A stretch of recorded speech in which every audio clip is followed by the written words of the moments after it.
Think about that freedom that you get every single day. You get an opportunity to come out, speak with people.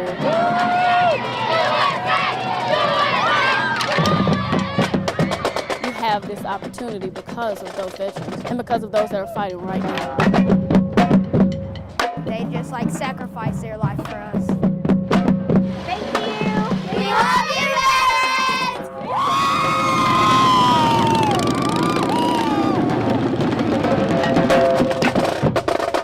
Be it that they kneel to a flag or not, we have to respect them and have empathy for those that have gone through such events.